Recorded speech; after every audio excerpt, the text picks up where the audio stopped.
nggak cocok semua. Oh, Enggak, ketiga orang ini tidak bisa masuk skema perwayangan. Itu perwayangan. Nah, di dunia ini tidak ada pemerintah yang lebih progresif dari masyarakat.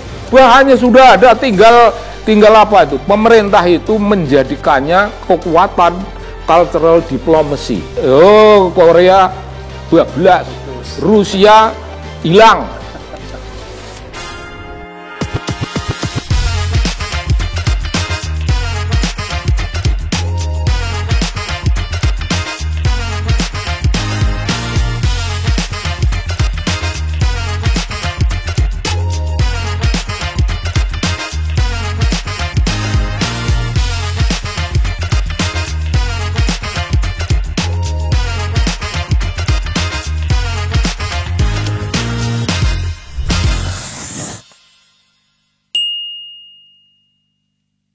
Halo kawan-kawan, jumpa lagi dengan saya Dea Gita di talk show Gagasan Progresif.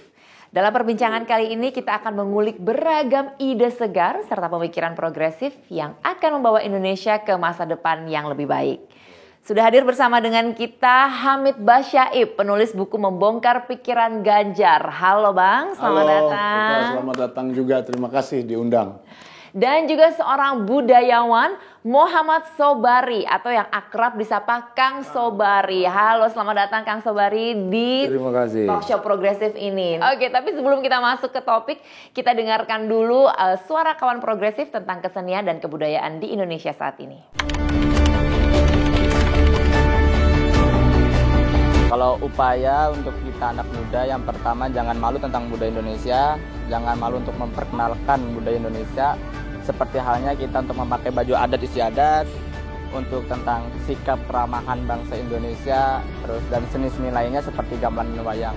Nah, menurut aku seni budaya yang paling seru itu tentang musik tradisional, itu bisa dikembangin banget sih, apalagi kan di sini lagi musim buat konser-konser gitu ya, konser-konser musik. Upaya untuk terus melestarikan budaya sih menurut saya pemerintah juga perannya penting ya, karena untuk mengatur regulasi juga membantu secara fasilitas juga, karena pemerintah harus memfasilitasi antar kelompok budaya juga, karena mereka juga butuh perhatian itu sih, itu sangat penting juga sih.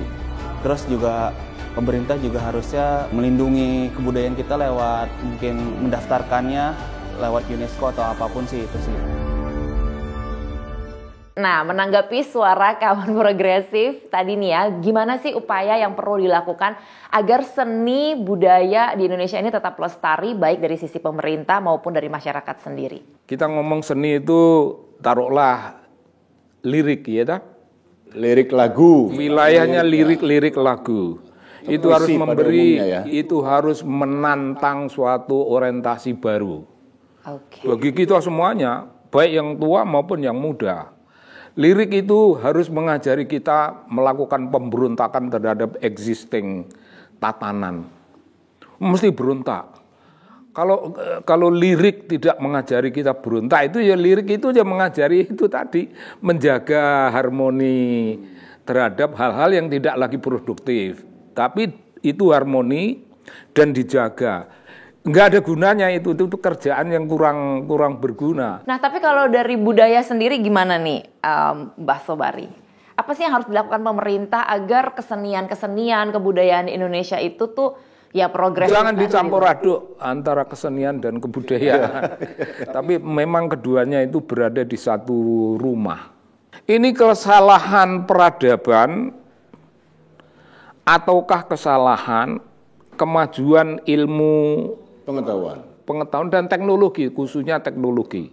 Jangan mengharap pemerintah lah. Jangan. Ya memang betul kata Kang Sobari ya. Kita tuh dikit-dikit pemerintah. Saya kira bahwa kita itu bukan hanya perlu negara yang kuat, tapi masyarakat yang kuat. Saya kira ya tentu saja peran pemerintah juga diharapkan ya. Kalau enggak dia enggak berfungsi kan. Dia ini kan panitia sebetulnya ya. Pemerintah itu panitia 5 tahunan ya yang berkuasa. Jangan pernah lupa itu gitu. Jadi jangan diidentikan pemerintah itu dengan negara.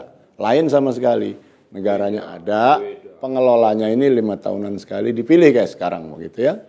Nah, tentu saja dia harus berperan, kalau enggak apa gunanya sebuah pemerintahan berjalan kan kalau bukan buat rakyat? Kenapa? Karena dia juga duitnya dari rakyat. Pemerintah itu nggak punya uang sama sekali kan, nol. Semuanya kan dari pajak. Organisator doang. Iya, dari pajak, dari aset-aset negara yang dikelola, yang kemudian diambil hasilnya, kan begitu sebetulnya. Dan itu semua kan bukan milik pemerintah, itu udah ada di negara. Nah, tapi mbok yao kata orang Jawa ya jangan dikit-dikit itu cengeng ngarapkan pemerintah gitu. Terutama apalagi di bidang kesenian, suatu kegiatan yang sepenuhnya mengandalkan kreativitas. Kreativitas nggak boleh bergantung pada siapapun pada dasarnya, atau bahkan kalaupun bergantung pada para pendahulu yang hebat-hebat itu loh gitu. Jadi seniman, sastrawan, budayawan generasi sebelumnya itu boleh dijadikan sumber inspirasi. Jangan dinas kebudayaan atau enggak. Di dunia ini tidak ada pemerintah yang lebih progresif dari masyarakat. Kalau potensi itu menjadi potensi selama-lamanya karena warga masyarakat tidak punya duit, tidak punya regulasi untuk mewujudkan itu. Itu gagasan-gagasan keren. Kita misalnya punya gagasan keren mengenai sudah tiba saatnya Indonesia ini punya suatu kekuatan yang kurang lebih menyaingi panitia Nobel di Eropa. Bisa kita memberi hadiah Nobel. Versi kita ya. Versi Indonesia. Itu bisa dikasihkan ke orang Arab, dikasihkan ke orang Italia, dikasihkan ke orang Kamboja, dikasihkan ke orang Vietnam, ke mana-mana. Pokoknya seluruh dunia bisa. Tapi Mbah, nih ngomong-ngomong tentang penghargaan gitu ya. Ini warisan-warisan di Indonesia nih seperti angklung, keris, wayang, bela diri itu bahkan sudah diakui oleh UNESCO. Nah itu kira-kira berdampak nggak untuk Indonesianya sendiri, dampaknya itu seperti apa? Saya pusing itu. Kita hanya bangga bahwa kita tercatat. Kalau kita tercatat itu terus kenapain? Karena umpama keris dicatat sebagai warisan dunia dari Indonesia. Apakah orang memproduksi keris? Apakah para empu sekarang ini kemudian produktif membuat keris dan banyak orang membeli keris? Itu juga tidak. Ternyata itu tidak. Kalau mau itu tidak sekedar kita menuntut pengaruh ekonominya. Itu pengaruh kebudayaan dalam pengertian umum. Bahwa orang lalu memberi harga lebih tinggi daripada yang kita bayangkan. Itu juga tidak. Saya tidak tahu UNESCO terus memberi penghargaan pada wayang. Nah, membicarakan tentang wayang nih, ini seru juga nih ya kan. Kang, kalau wayang gimana nih? Karena jelang Pilpres ini kan Mbah ini pernah bilang kalau Jokowi itu, waktu kemarin ya, Jokowi itu seperti Kresna, begitu ya? Kalau para capres sekarang ini kira-kira tuh gambarannya seperti apa tuh Mbah? Enggak, saya tidak bilang begitu. Yang bilang itu orang-orang di masyarakat itu mengatakan Jokowi itu representasi dari ramalan Jayabaya. Bahwa dia itu wujud fisikalnya itu Krishna, tapi awatak Baladewa. Krishnanya benar karena dia ireng, kecil, kurus. Itu Krishna yang memodelnya seperti itu. Secara fisik iya. Lalu barangkali lebih mendalam lagi tidak hanya fisik. Dalam taktik dan strategi Jokowi juga punya itu tipu-tipuan seperti Krishna. Iya, ya. Lalu awatak Baladewa, Jokowi ini awatak Baladewa. Itu juga tepat. Dan saya malah sedang memikirkan apakah Jayabaya mengatakan itu. Oh, karena historisasi saya belum tentu. Pernah menemukan itu, tapi kok bisa membuat sesuatu yang begitu dahsyat. Akurat gitu. Jokowi itu kan keras. Dalam arti apa? Kalau punya keinginan, aku enggak mau. Aku maunya begini. Wah itu Baladewa, amuan itu.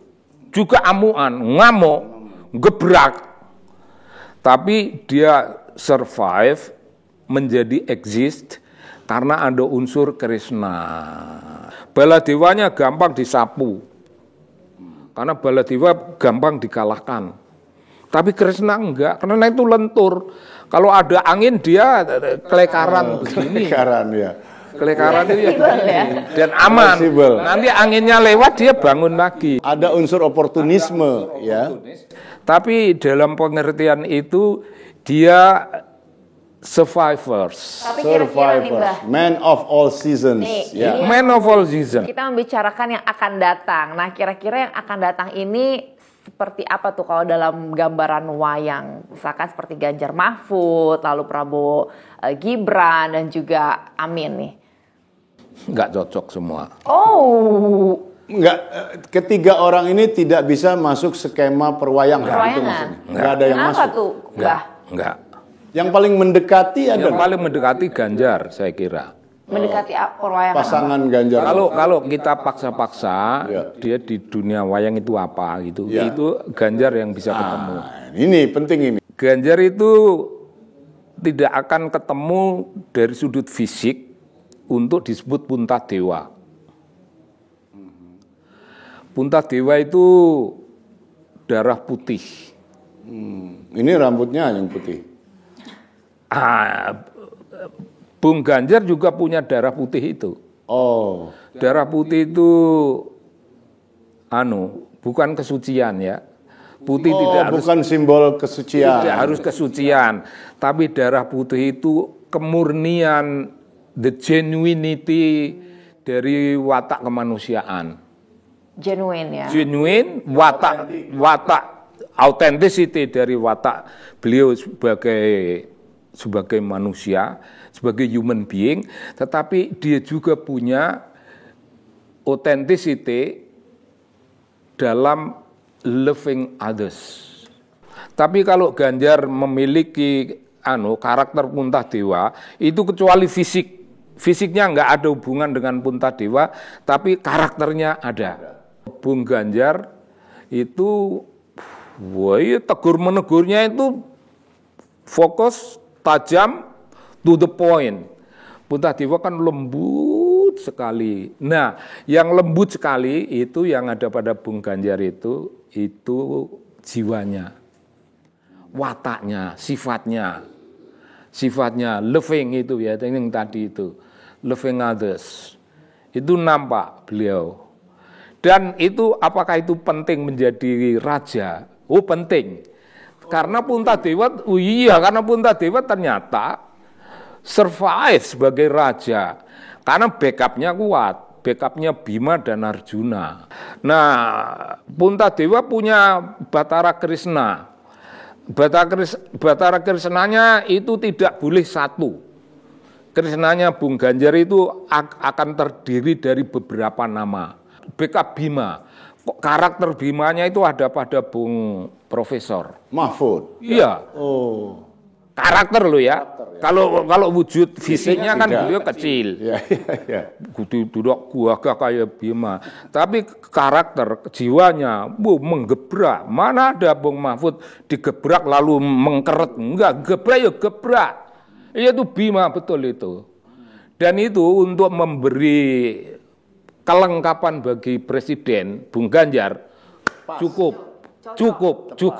Jangan khawatir, aku yang akan lakukan ini. Dua karakter yang saling membutuhkan tapi saling melengkapi. Ideal ya dengan kata lain. Dengan kata ideal. lain itu lebih dari ideal. Wow. Barang yang sangat historical. Bung Ganjar, ini urusanku. Kalau you tidak punya waktu, biar aku yang akan ambil itu semuanya. Semua risiko aku. Kalau aku harus turun, ya aku yang akan turun. You tidak boleh. Itu Pak Mahfud. Itu Mahfud. Wah, keren dah. Keren banget dong. Ya keren lah. Ini yang harus dibaca dari pulaunya. Oh, Madura. Ya, satu ini Jawa yang begini, Madura yang begini.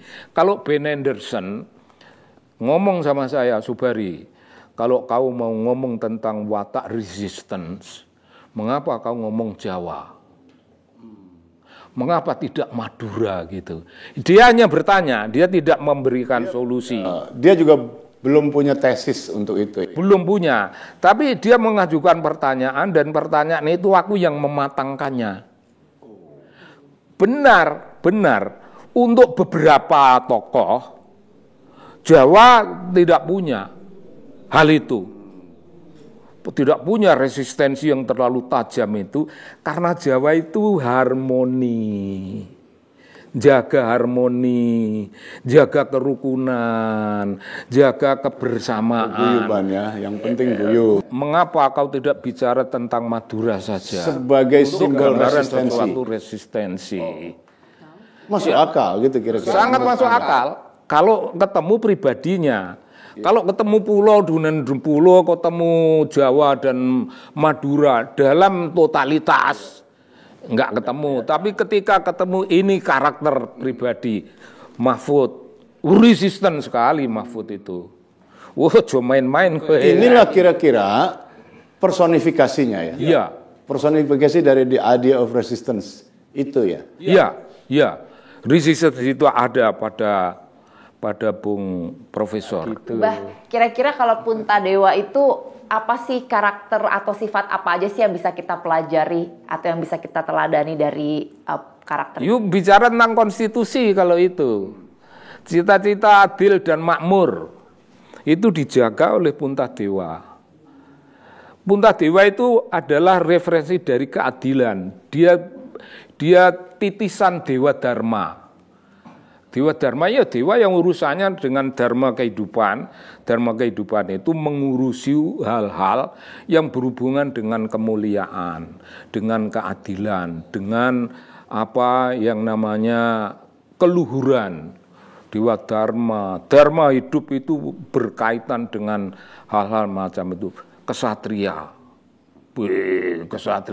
tapi juga karakter kaum Mersi, karakter mereka yang menjaga jujur, tidak nyolong. Beliau lah bilang ojo nyolong, ojo ngapusi. Wis jelas dalam soal kayak gitu. Dan itu Punta Dewa. Tidak cocok dari sudut fisik karena dia terlalu tinggi.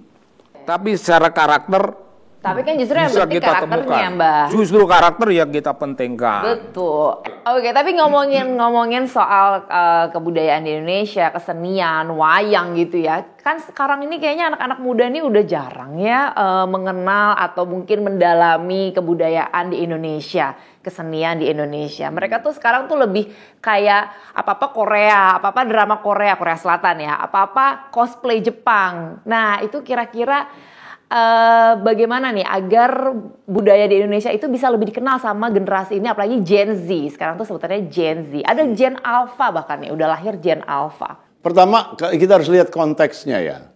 Zaman sekian puluh tahun lalu, zaman kita masih kecil dan sebagainya, dunia ini masih sepi kan? Enggak, dunia masih sepi. Dunia masih sepi itu artinya ekspresi-ekspresinya juga masih relatif miskin kan? Tidak ada gadget, tidak ada dengan segala macam siaran, YouTube, segala macam. Dulu kan anak kecil, Sobari misalnya di kampung, di Bantul misalnya, kalau nggak main gobak sodor, ya main mobil-mobilan dari kulit jeruk Bali itu. Kan saya juga bikin wayang-wayangan, digunting pakai lilin, dibikin kayak wayang gitu. Karena belum ada YouTube, belum ada Facebook, belum ada segala macam. Ya, lama-lama kan dunia berubah ya. Entah menuju baik, entah menuju buruk, itu lain soal. Itu bisa didiskusi tersendiri. Tapi yang faktanya adalah dunia ini berubah. Terjadi banyak hal yang berubah, termasuk atau terutama adalah mengubah cara orang menghabiskan waktunya. Baik dalam bekerja maupun dalam leisure, ya, dalam bersantai. Sekarang orang kayak generasi kamu misalnya kerja dari semua sudut itu, mana kenal kantor sekarang. Betul, bisa dari mana aja. Virtual. Sekarang anak-anak kita kerja di dunia, ponakan saya itu kerjanya di perusahaan asing dari rumah aja. Gitu. Dan itu ada satu Bung Hamid. Cara kita membuang waktu untuk kagum. Kan kita tidak boleh kagum kepada segala hal. Kagum itu barang yang selected. Kok gumunan? Selected. Ya. Yang ada betul-betul melalui satu proses cultural selection. Apa gunanya saya kagum sama Oma Irama? Oh ini ada sejumlah Boleh poin. disebut Sejumlah poin disebut. Oh kalau gitu beliau layak kita kagumi. Layak toh? Ya layak. Ya sudah bagus kalau layak ya layak. Iya. Tapi apa gunanya kita kagum sama The Beatles? Apa kita kagum kepada benda-benda asing? Apa kita kagum kepada orang-orang asing? Enggak ada asing dan tidak asing, jangan dibeda-bedakan. Karena kita tidak bisa kagum betul sebelum kita itu cukup paham dengan bahasanya. Sebelum kita cukup paham dengan retorika yang dipakai di dalam lirik-liriknya masing-masing tokoh itu. Semuanya itu bagus, itu berdasarkan kebutuhan dalam lingkungan sosial kita. Haji keren bisa merumuskan situasi semacam itu. Dengan ringkas, dengan dan menghibur. dengan lirik. Tapi siapa yang terpengaruh oleh ini? Yang terpengaruh orang Indonesia. Tidak ada satupun orang Amerika yang terpengaruh dengan begadang, jangan begadang.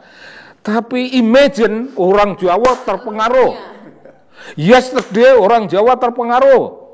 Orang Batak terpengaruh, orang Mentawai, orang seluruh dunia terpengaruh gitu loh. Jadi mari let's just try to select.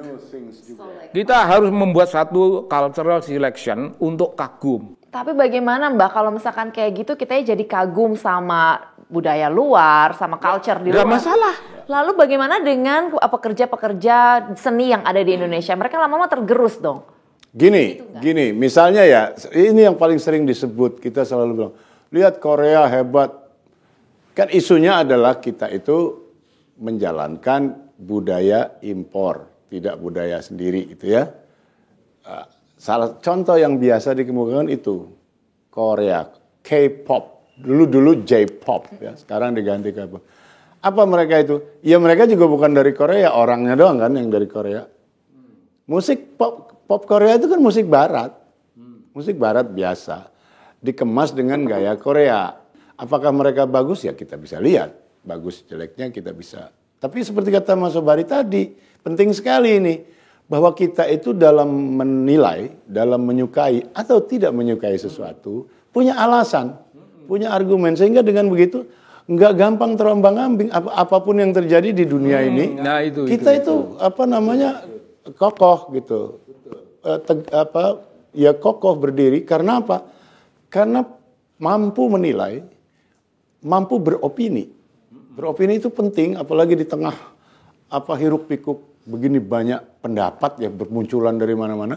Kita sebagai pribadi maupun sebagai bangsa ya, mestinya punya itu berani. Salah benarnya nanti, tapi yang penting beraninya dulu, Bo. Kita beropini gitu. Nah untuk itu, ini kita kembali, mungkin ini bisa dibahas di pendidikan nanti, soal pentingnya apa? Critical thinking. Anak-anak murid kita itu sudah sejak sedini mungkin diajarin apa yang disebut critical thinking. Critical thinking itu bukan sekedar berpikir kritis biasa. Critical thinking itu adalah satu kemampuan untuk menilai sesuatu, untuk menyanggahnya, maupun memperkuatnya, bukan hanya menyanggah. Sehingga tadi kata Mas Sobari, kalau seneng Rhoma Irama bukan sekedar seneng atau Rhoma Irama jelek, bukan.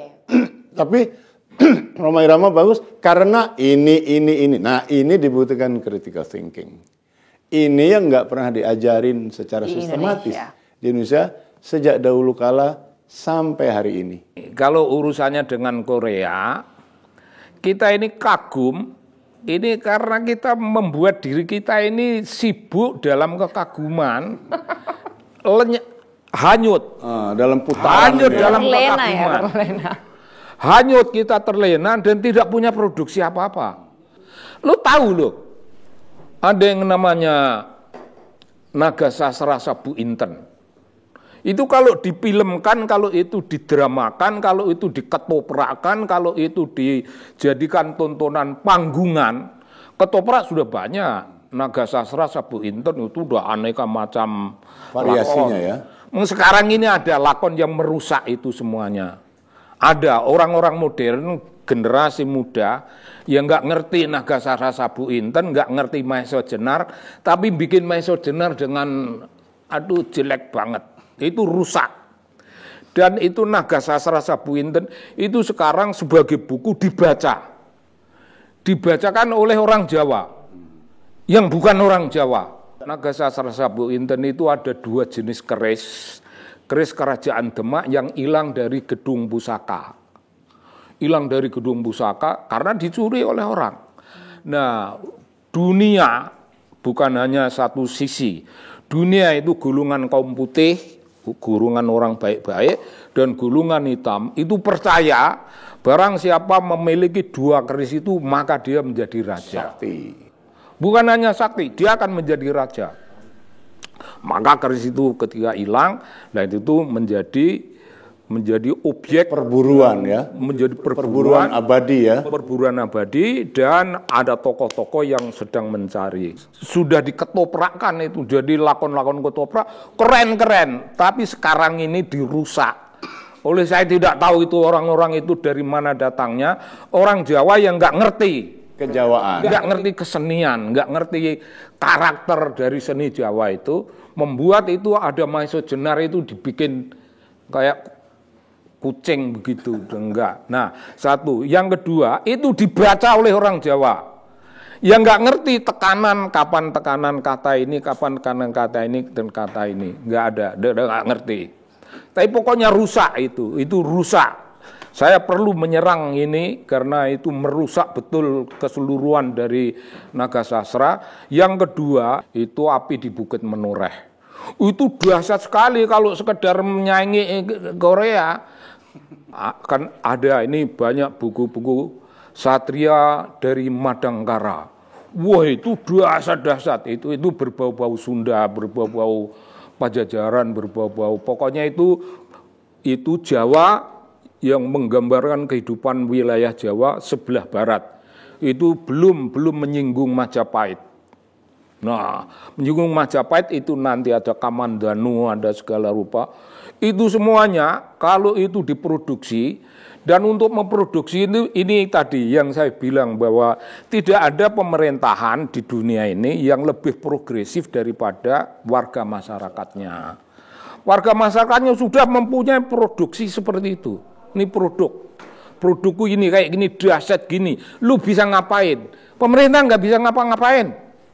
Bahannya sudah ada, tinggal apa itu? Pemerintah itu menjadikannya kekuatan cultural diplomacy. Menjadi cultural diplomacy, Korea bablas, Rusia hilang, Amerika lenyap. Benar. Begitu munculkan itu semua, tidak perlu diproduksi di Hollywood. Sini dengan cara sini, dan itu mau menjadi film kayak menjadi apa. Tapi itu yang perlu itu 2, kekuatan dunia bisnis dan kekuatan pemerintahan bergabung memproduksi apa yang namanya cultural production macam itu.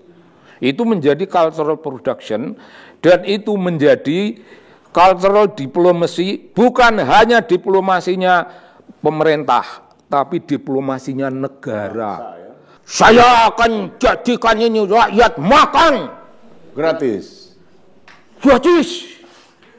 Supaya tidak ada stunting. Tuhan, beri saya kesempatan. Lu Tuhan dibentak-bentak kayak gitu, lu gimana caranya berpikir? Golongan kreatif, golongan orang-orang yang punya subversive thinking, yang memiliki radicalism dalam urusan-urusan kebudayaan. Radikal dalam pengertian ini in a good meaning, in good sense. Radikalisme dalam pengertian ini sangat bagus. Karena memang semua itu harus radikal cara merumuskannya. Ini yang membuat bangsa menjadi besar. Dan itu juga itu tidak mempertimbangkan bisnisnya orang kecil warung-warung nasi loh. Iya, dia membunuh warung-warung nasi itu. Berapa juta warung bisa tutup itu? Bisa tutup. Digratiskan. Kan kasihan orang kehilangan mata pencarian. Tapi sebaliknya, kalau Nagasasra Sabu Inten ini, Nagasasra sudah jadi ketoprak, sudah tinggal menjadi drama-drama. yang kita dengan pentaskan. daya ucap modern ya, dengan pengucapan modern, dengan semangat diplomasi modern, dengan semangat kesenian modern dan segala-galanya dalam modern packaging. Modern packaging ini tidak ada hubungannya, ini tidak akan bisa disaingi oleh mau ngasih makan gratis. Andai kata penduduknya itu miliaran, itu tidak akan punya impact apapun. Omongan itu dibanding dengan ide-ide modern packaging dengan cara-cara ide-ide kultural yang begini kuat. Iya. Nah, ini tanda bahwa warga masyarakat jauh lebih pandai dari pemerintah. Dan yang kedua, kita jadikan ini produk-produk kita.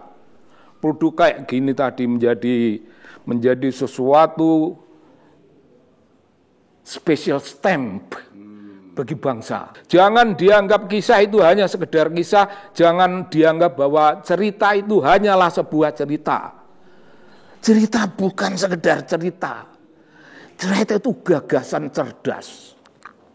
Cerita-cerita yang berkembang di masyarakat kita itu menu kultur utama bagi bangsa, dan itu yang membesarkan sebuah bangsa. Si bangsa. Nih ngomongin tentang buku ya, tadi kan kita udah panjang lebar nih ngomongin tentang buku. Mbah Subari ini kan merupakan penulis Jejak Guru Bangsa Mewarisi Kearifan Gus Dur. Nah, gimana nih Mbah memandang sosok Gus Dur itu sebagai pemimpin yang peduli seni dan juga budaya Indonesia? Bisa menjadi teladan untuk pemimpin masa depan? Apa yang bisa dipelajari dari Gus Dur? Yang hilang dari Gus Dur dan tidak pernah tumbuh lagi, kelihatannya sayang ya. Tidak tumbuh lagi, tapi mungkin tumbuh tapi di sana sini dan kecil-kecil wujudnya. Tidak merupakan suatu kontinuum, kelanjutan dari gagasan yang sudah solid pada Gus Dur begini dan kemudian tumbuh kelanjutannya. Jadi apa yang dipikirkan Gus Dur itu ya dibawa ke alam baka sana oleh Gus Dur. Oleh Gus Durnya sendiri. Kapasitas bertoleransi antar agama. Antar agama saja, boleh toleransi itu antar kultur. Interagama juga boleh ya? Interagama, karena sangat dibutuhkan toleransi interagama. Nah, tapi toleransi kayak gitu yang diteriakkan oleh Gus Dur yang menjadi bahan perjuangan beliau. Seumur hidup ya? Seumur hidup itu adalah gambaran dari dunia sastra. Saya menyebut dunia sastra itu nabi zaman akhir. Karena ada satu garis bawah tentang civilization. Nabi itu bicara tentang civilization toh. Nah, ketika nabi-nabi itu di zaman yang lampau ketemu dengan zaman akhir, itu ketemu dalam satu hal yaitu di dunia sastra. Karena nabi itu ngomongkan tentang civilization, dunia sastra itu ngomong tentang speaking the language of humanity. Ternyata kita ini sedang diberi satu suguhan kisah bagaimana manusia menghormati kemanusiaan, bagaimana manusia di zaman modern yang penuh kekerasan budaya. Kekerasan budaya menguasai kita, tapi there is at least someone who is constantly berbicara tentang loving and loving humanity. Kira-kira karakter pemimpin bangsa seperti apa nih yang dapat menjaga seni dan budaya Indonesia ini tetap lestari? Mungkin tidak hanya lestari ya, tapi progresif. Bang Hamid. Apa yang disebut tradisi kita, ya kan tidak otomatis baik gitu. Makanya sama perlakuan kita mestinya. Baik terhadap budaya sendiri maupun budaya apa yang disebut budaya asing, kan sama mestinya. Sama. Semua harus dilihat dengan kritis. Sama. Ya lebih baik kita mengembangkan daya kritis untuk punya kemampuan yang lebih tajam untuk melihat ini nilai-nilai. Ya pemerintah sebaiknya memfasilitasi lah. Tidak usah dia juga ngatur-ngatur. Pertama dia nggak punya kemampuan. Udah bisa ngatur dia. Jelas nggak bisa dan nggak ngerti. Dan ini apalagi kalau kita ngomong seni atau budaya yang hidup. Beberapa budaya kita atau beberapa masyarakat kita ya di beberapa tempat di Bali misalnya, di Jogja, mungkin di Sumatera nggak tahu kita. Kesenian itu bagian dari kehidupan, bukannya sekedar bagian buat tontonan gitu loh. Jadi laku berkesenian mereka itu adalah praktek kehidupan sehari-hari biasa saja gitu. Nah coba bayangin dalam hal itu apa yang bisa dilakukan pemerintah? Ya nggak ada ya, dia harusnya membiarkan saja. Mereka nah, gitu. itu ya. Udah nature itu bagian dari kehidupannya. Pemerintah itu di mana perannya? Ya memungkinkan ekspresi-ekspresi kesenian itu berkembang. Itu yang terbaik. Jangan berpretensi bahwa dia lebih tahu. Ada beberapa bencana di buku Ganjar ini juga disinggung, Pak. Ada beberapa bencana budaya sebetulnya kita pernah ngalami kalau boleh disebut itu. Misalnya film TVRI yang sangat masyhur waktu itu si Unyil. Kan kita mengalami tuh. Kita yang udah rada dewasa aja seneng gitu loh. Itu loh karya yang bagus itu. Lintas generasi, lintas usia, lintas kebudayaan seneng. Kenapa? Ada pesan-pesan universal di situ. Humornya relate kita.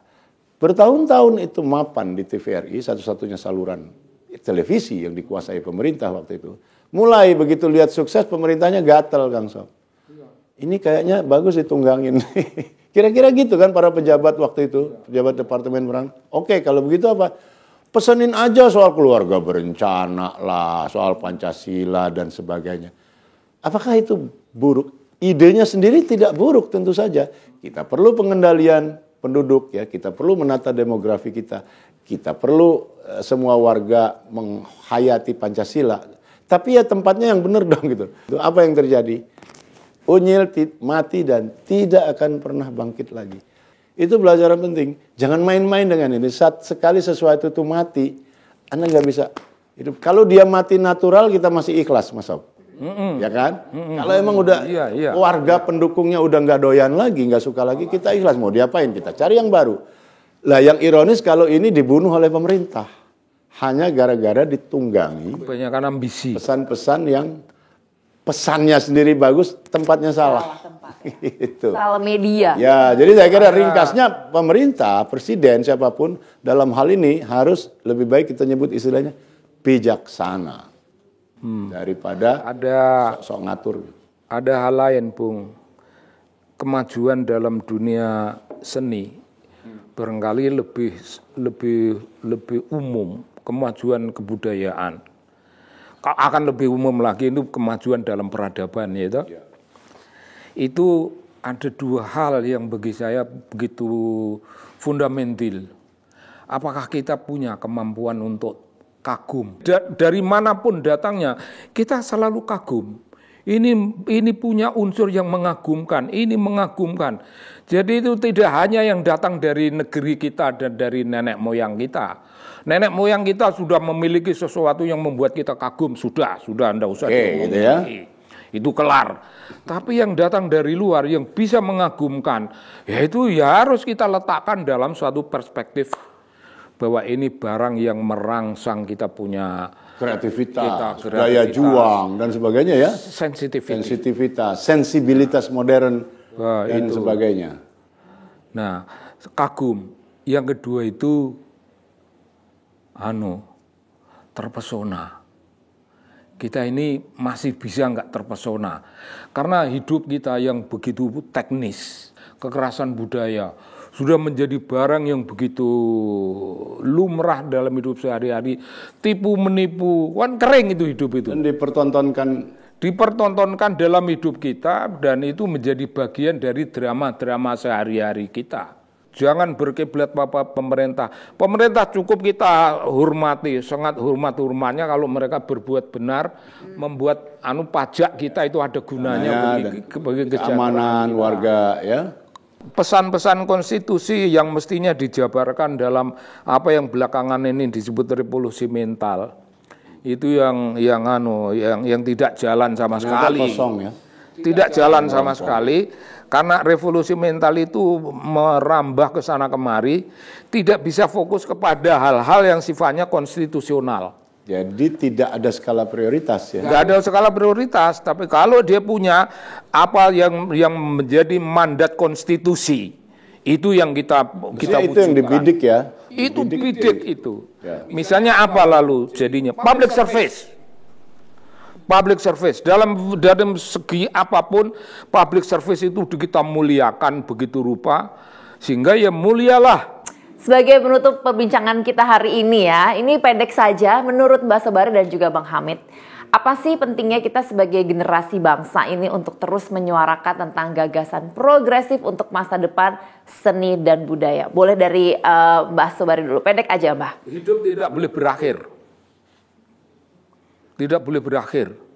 Dan masa depan itu bukan ujung dari kehidupan kita. Masih ada masa depan lagi, masih ada masa ke depan lagi. Jadi hidup ini tidak ada akhirnya. Kita ciptakan post-modernity. Terus menerus kayak gitu. Nah itu baru keren. Bang Hamid. Iya, saya kira kalau diringkas oleh Albert Einstein, hidup itu kata dia kayak naik sepeda. Kalau berhenti goes ya rubuh gitu kan. Naik sepeda kan gitu. Harus terus saja. Ini juga begitu. Jadi kalau itu yang disebut ideal ya, sesuatu yang ideal itu, dan sesuatu yang ideal sebaiknya Anda pancang tinggi. Kalau enggak, ya gampang dicapai. Jadi yang lebih berbahaya daripada sebuah cita-cita tinggi yang tidak tercapai adalah Anda memancang cita-cita yang rendah dan tercapai. tercapai. Habis itu stop. Itu yang paling berbahaya. Tidak pernah stop. Ya kalau begitu caranya Ya, stop, berarti berhenti. Stop dengan prestasi yang rendah. Iya. Wong cita-citanya rendah Puas tercapai. aja gitu, mudah puas. Nah, jadi jangan sampai kita juga begitu. Itu kata Mas Abed, terus saja.